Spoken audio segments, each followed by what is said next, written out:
السلام عليكم ورحمة الله وبركاته أحبتي. اليوم درسنا عن المنظور ذو الثلاثة نقاط. نحتاج بالبداية نرسم خط أفق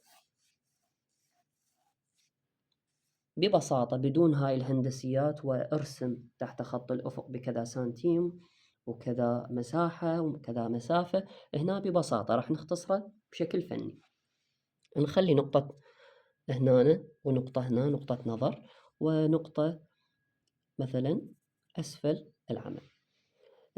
أنا أريد فد أرسم بناية بثلاثة نقاط. أخلي فد خط وهمي هنا خفيف بنقطتين، هاي نقطة وهاي نقطة مثلا، حتى أواصل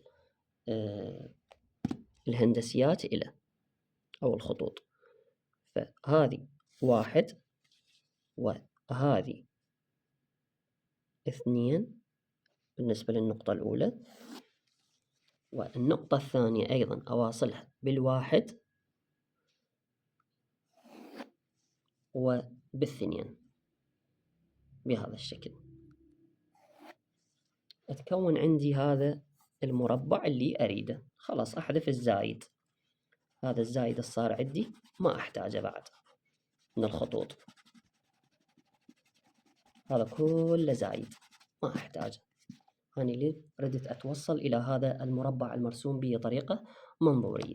طيب طبعا هذه النقطة الثالثة نواصلها لأول ضلع اللي هو المنتصف، والضلعين ذني أو النقطتين ذني أيضا نواصلها إلى نفس النقطة، يعني هذه وهذه أيضا نواصلها بهذا الشكل. هسه تكون عندنا تكوين عام أو شكل أوتلاين خارجي لشكل البناية، بس خطوط بدون تفاصيل. لو ردت أرسم شباك مثلا لهذه الأبنية أو شبابيك، خلي أجر خط موازي لهذا الخط وأواصل أطراف هذا الخط إلى نفس النقطة حتى يصير عندي حالة منظورية إلى نفس النقطة الثالثة. طبعا هذا واحد وهذا اثنين. من هذه الجهة أيضا خط موازي للخط اللي فوقه، هذا عالي، أنسى أخلي مستوى ويا هذا وأطرافه أيضا شبيهة، أواصلها ويا نقطة النظر الثالث، هذا واحد وهذا اثنين. فلو ردنا نقسم هذه إلى أبنية شبابيك مثلا بالنص هنا، نخلي وأواصل هذا بهذا الشكل.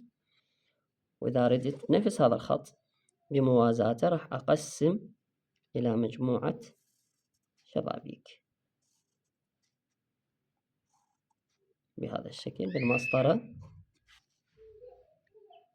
وهاي الجهة أيضا هم نفس الشيء. بالبداية خلي أنصفها حتى أوصل النص مالتها إلى هذا الشكل،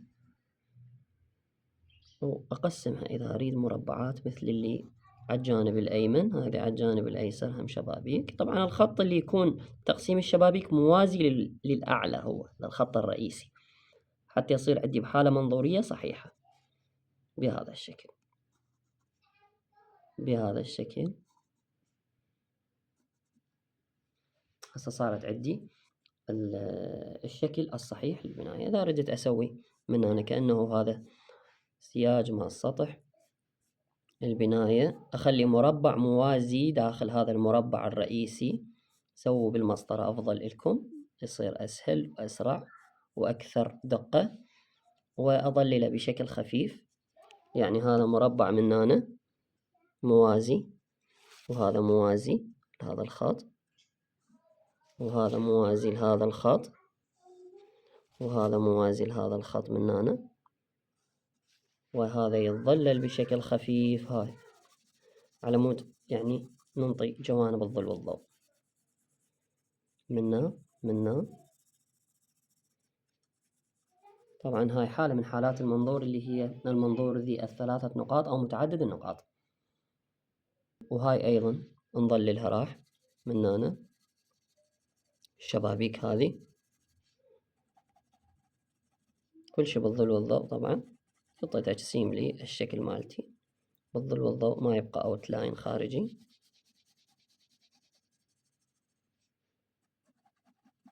يندمج.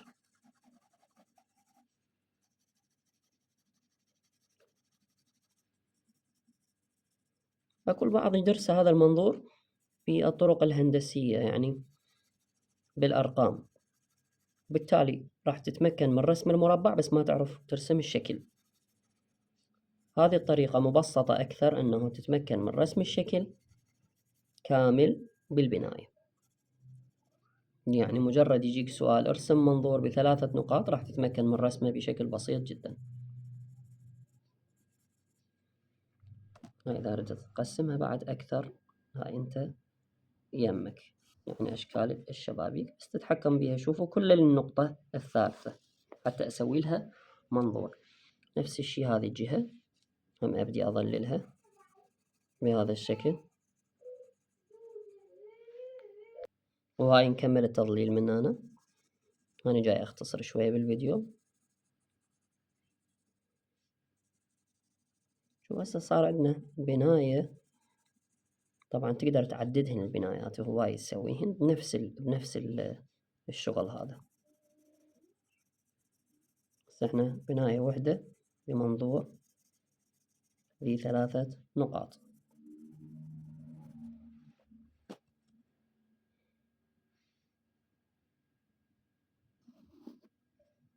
وهذا أيضا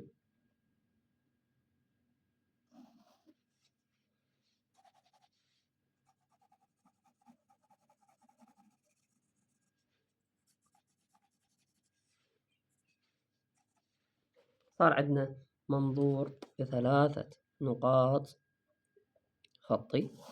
هذا موضوعكم الجديد لهذا الأسبوع، سهل جدا. مجرد أنه بالبداية نرسم نقطتين، هذا اختصار إلى خط أول، هذا اختصار بدون مسطرة. الخط الأول بيه نقطتين. خط أول طبعا أنا أسوي خط وهمي شوية، أنزل عند خط الأفق وأواصل بشكل هندسي النقطتين هذني من الجهتين، منا ومنا، بهذا الشكل. يتكون عندي هذا المربع الأساسي اللي أريده. هذا المربع بحالة منظورية. هذني الباقيات كلهن أحذفهن، ما لهن داعي من الخطوط الزايدة اللي خارج التقاطع، وأخلي نقطة ثالثة أسفل العمل مالتي. هذا راح أواصله بشكل مستقيم ويا النقطة الوسطية، وهذني الأطراف مال المربع أيضا أواصلهن بشكل مستقيم ويا، طبعا بالمسطرة تطلع أضبط، النقطة الثالثة. هنا إذا ردت تسوي بعد بالظل والضوء شوية تضيفه سطح البناية، وهنا تقدر تقسمهن عبارة عن مربعات أو أشكال اللي تعجبك حتى تصير شكل البناية. هذا اختصارا لما قمنا به. حياكم الله.